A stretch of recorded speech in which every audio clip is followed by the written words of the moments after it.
The first snow of December had barely settled when our block decided to bring back something we hadn't done in years, a real Christmas party. Not a quiet potluck or a polite HOA-approved gathering, but a full neighborhood celebration. Lights strung from porch to porch, kids running with cocoa-stained smiles, carolers warming up near the fire pit, and a donated Santa suit already making the rounds. After a long year, people needed joy. And for once, the entire street agreed. We checked the city's event guidelines, stayed within noise hours, got a temporary permit for amplified music, and even hired an off-duty officer to help with parking. Everything was done by the book. Or so we thought. 30 minutes in, just as the tree lighting countdown began, a black SUV screeched to a stop at the curb. The driver's door flew open like it had been rehearsed. Out stepped her, clipboard clutched tight, lips pressed into a thin, permanent scowl, and a neon HOA badge swinging like a weapon. Everyone froze. The music cut. Kids went silent. She marched straight toward the fire pit and announced, loud enough for the entire block to hear, that this event was unauthorized, unsafe, and in violation of multiple HOA bylaws. She said the words, "immediate shutdown," with the kind of satisfaction usually reserved for winning the lottery. People tried to explain. Neighbors pulled out permits. Someone pointed to the posted noise ordinance times. She didn't look. She didn't care. She flipped pages on her clipboard dramatically and started listing fines. $500 for decorations extending past property lines, $1,000 for unapproved assembly, another $750 for commercial activity because someone had donated cookies. When one dad politely asked which rule applied, she snapped back, "I don't have to explain anything to you." Then she threatened to call the police and have the party dispersed. That's when she turned toward me. She demanded my name, said she'd already flagged this address for repeat violations, and warned me that the HOA board would make an example out of whoever was responsible. Her tone shifted, smug, rehearsed, confident. She told me she had the authority to shut this down right now and that resistance would only make things worse. I calmly asked her to slow down and take a breath. That only made her angrier. She leaned in, lowered her voice, and said, "People like you always think rules don't apply to them." What she didn't know, what she couldn't possibly imagine, was that this wasn't just my house hosting the party. This was my block. My city. And in a few minutes, the officer she'd threatened to call would arrive and address me by a title she hadn't bothered to ask about. As the Christmas lights flickered back on and the crowd murmured behind us, I realized something. This wasn't just about a party anymore. This was about power, and she was about to learn exactly who she was talking to. Karen didn't hesitate.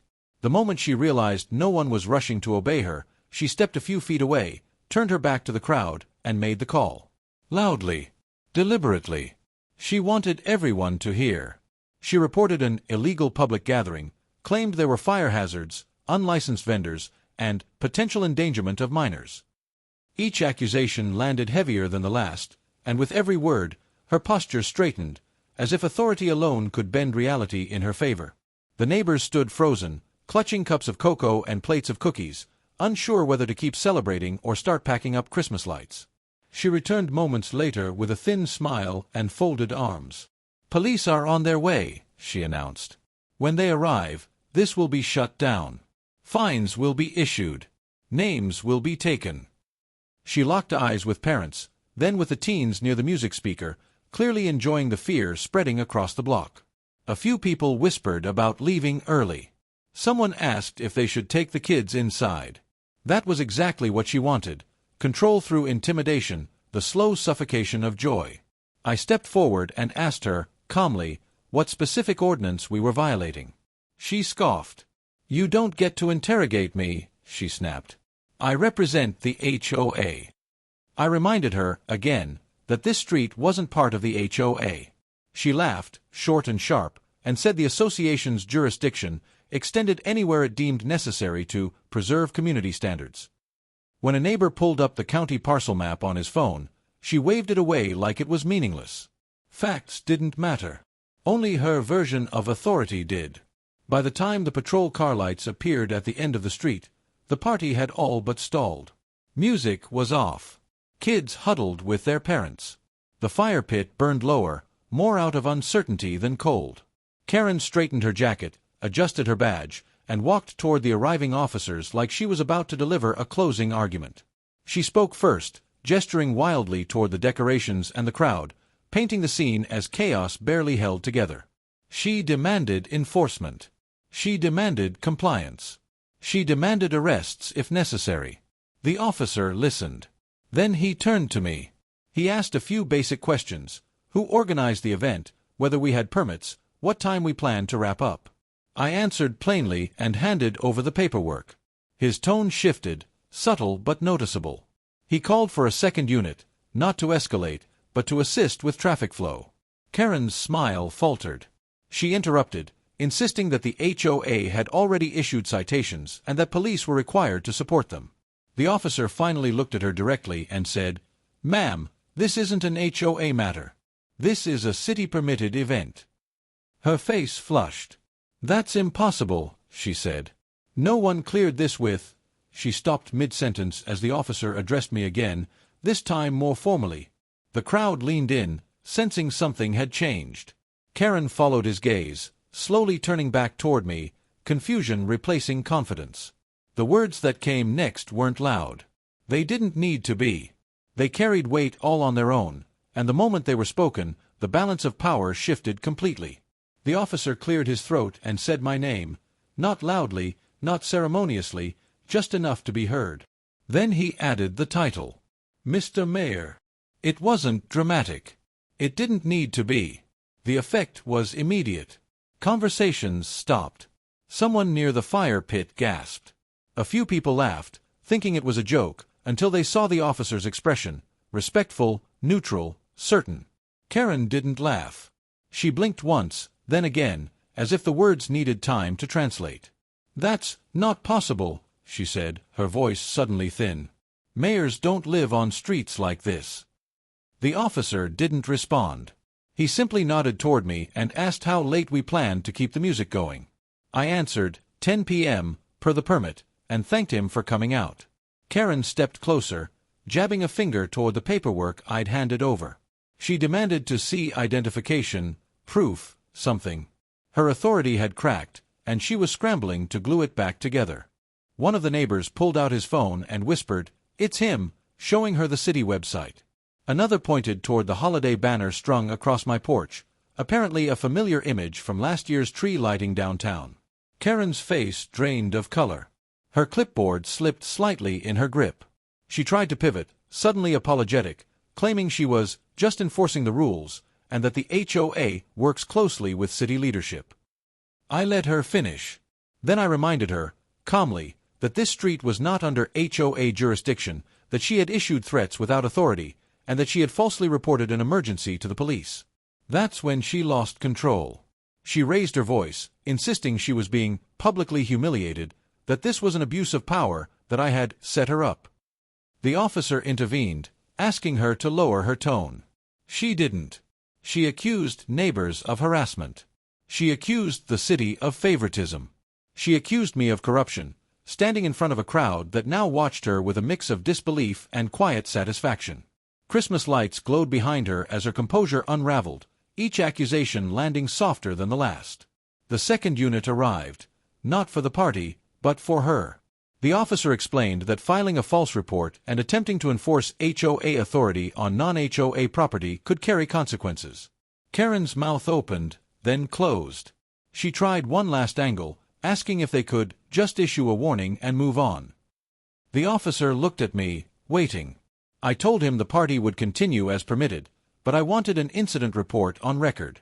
The crowd murmured approval. Someone clapped. Then another. The sound spread, not celebratory, but relieved. As the music slowly resumed and kids returned to the cocoa table, Karen stood alone at the curb, clipboard hanging uselessly at her side.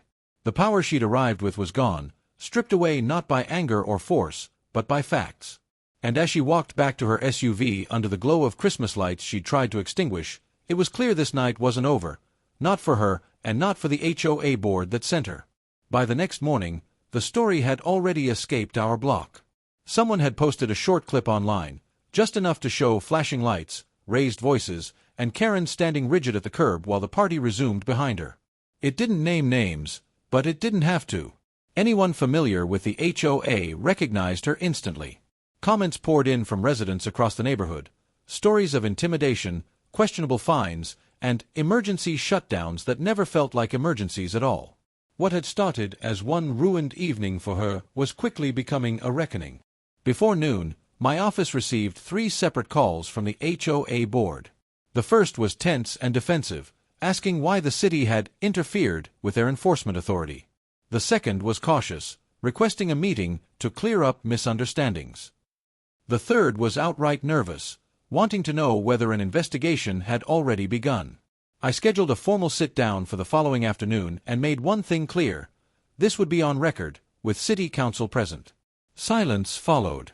Then agreement. Meanwhile, Karen didn't stay quiet. She emailed the board a lengthy explanation, copied to several residents, claiming she had been ambushed, that the mayor had used his title to intimidate a volunteer, and that the police had overstepped. That message backfired immediately. Replies stacked up, not in support, but in contradiction. Residents attached screenshots of past warnings, fines, and emails, some going back years, showing the same pattern of overreach. By evening, the board called an emergency executive session. Karen was not invited. At the meeting, the board's tone had changed completely. Gone was the confidence. They asked questions instead of making demands. City Council walked them through the boundaries of HOA authority, the legal risks of impersonating enforcement, and the seriousness of filing false reports. When the incident report was mentioned, one board member put his head in his hands. Another asked, quietly, whether this could be resolved without litigation. I told them that depended on what they did next. Outside that room, the neighborhood felt different. Neighbors who had barely spoken before were comparing notes, realizing their experiences weren't isolated. A small group began drafting a petition to audit HOA practices. Another asked the city for guidance on opting out entirely. What Karen had treated as a routine show of power had sparked something she couldn't control: collective awareness. And once people saw how fragile that authority really was, they stopped being afraid of it. That evening, as the Christmas lights were taken down and the last traces of the party faded, I received one final message from the HOA board. It was short, formal, and very carefully worded.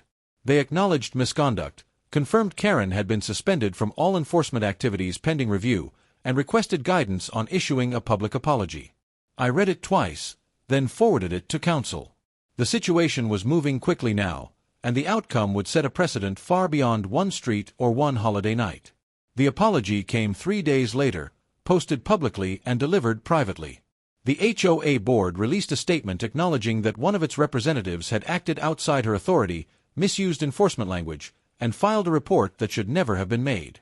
They apologized to the residents of our block, to the families whose children had been frightened, and to the city for wasting public resources. Karen's name wasn't mentioned, but her role was unmistakable. By the end of the day, she was officially removed from all enforcement duties, pending a full review of her conduct. But the apology wasn't the end. It was the beginning of consequences. The city opened a formal inquiry into the HOA's enforcement practices, focusing on whether residents had been improperly fined or coerced beyond the association's jurisdiction. Within a week, the board agreed to refund several disputed fines and suspend collections on others until they could be reviewed independently. Longtime residents, some of whom had quietly paid thousands just to avoid conflict, finally felt heard. What had once seemed like unchecked power was now under a microscope. Karen, for her part, disappeared from public view. No more clipboard. No more patrols. No more threatening emails copied to half the neighborhood. When asked about her status, the board confirmed she had resigned before the investigation concluded. It was framed as a personal decision, but no one doubted the real reason. Authority only works when people believe in it, and hers had evaporated the moment it was exposed. At the next city council meeting, I addressed the incident without names or drama. I reminded residents that HOAs are not governments, that they cannot invent authority, and that no one should feel powerless in their own home. I announced new city guidelines clarifying HOA boundaries, mandatory training for association liaisons, and a direct reporting channel for residents facing harassment. The room applauded, not for me, but for the idea that fairness still mattered. A week later, our block held another gathering. Smaller this time. Quieter. Just neighbors, lights, and laughter. No permits, no patrol cars, no fear.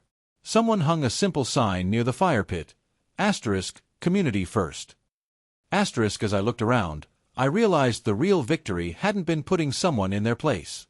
It had been restoring trust, between neighbors, between residents and the city, and between people who had forgotten how powerful they were together.